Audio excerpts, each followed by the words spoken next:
Hi everyone, welcome back to the channel. Today we are looking at one of most exciting updates in the world of AI creativity. getimg 2.0. If you've been following this AI scene, you know that video is the next big frontier.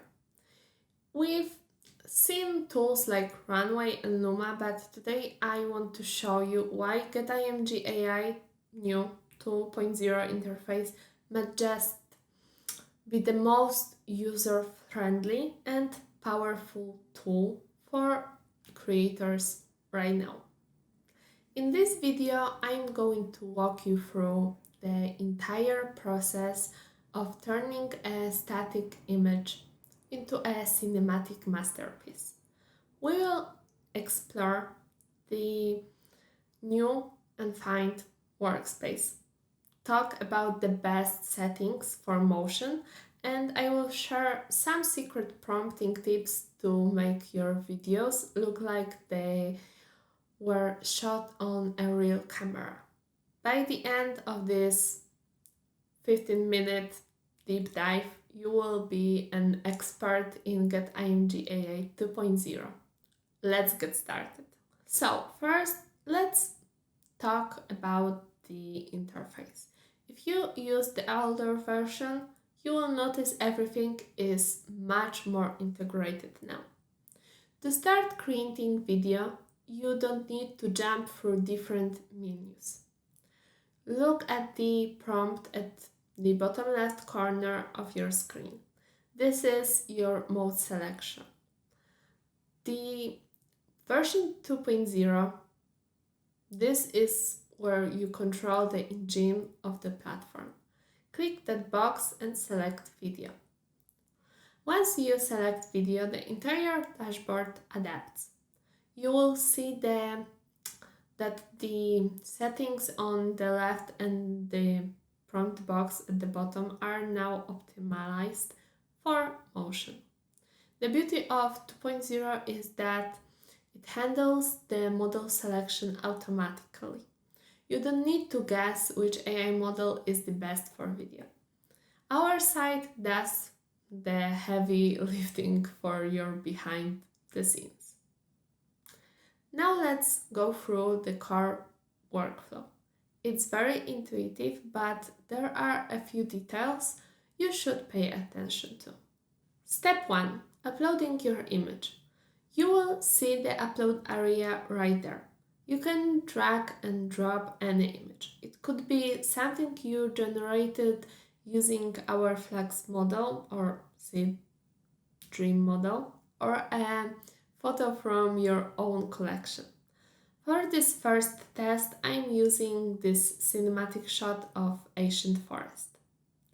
Step 2. Choosing your ratio. Below your image, you have a ratio settings. This is extremely important depending on where you want to post your video. Use 16:9 for YouTube videos or cinematic projects. Use 9:16 for TikTok, Reels, or YouTube Shorts. The 2.0 engine is great at understanding how to fill the frame based on these ratios. Step 3. Setting the length. Next, you select the duration. Longer videos give AI more time to evolve the scene, but if you want something very stable, sometimes the shorter clip is better. Let's set this one to a medium length to see a good balance of movement and quality.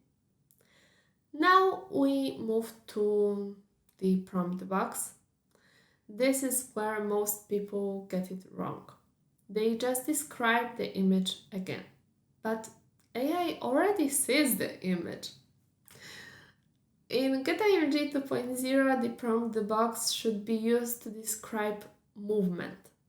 You are the director now. Instead of typing forest, I'm going to type cinematic drone shot flying through the trees, sunlight breaking through the leaves, dust particles floating in the air, slow motion. See what I did there? I told the AI how the camera should move and what specific atmospheric effects I want to see. This motion prompting is the key to professional results. So once you've typed your prompt, look at generate button on right side of the prompt box. Give it a click and the generation begins. While we wait, notice how the 2.0 engine queues the task. It's significantly faster than the previous version. And our video is ready. Let's take a look. The movement is fluid and the sunlight effect we ask for is definitely there. But what if it's not perfect? In 15-minute tutorial, I want to be honest with you. AI video sometimes needs a second try. If your video looks melty or the faces are changing too much, you might want just adjust your prompt to be less aggressive or try changing the ratio. Sometimes portrait shot 9:16 handles human movement better than wide shot.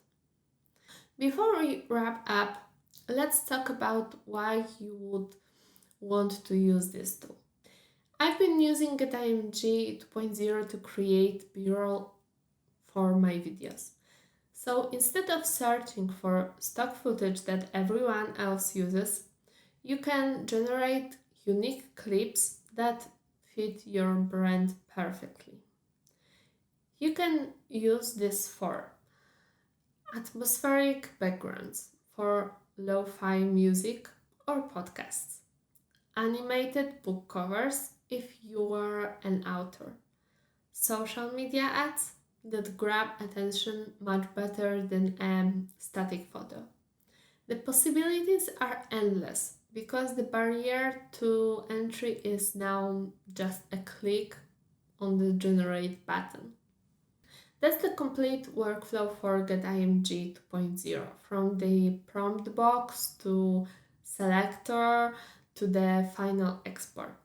It it's a seamless experience that really puts the power of VFX Studio in your hands.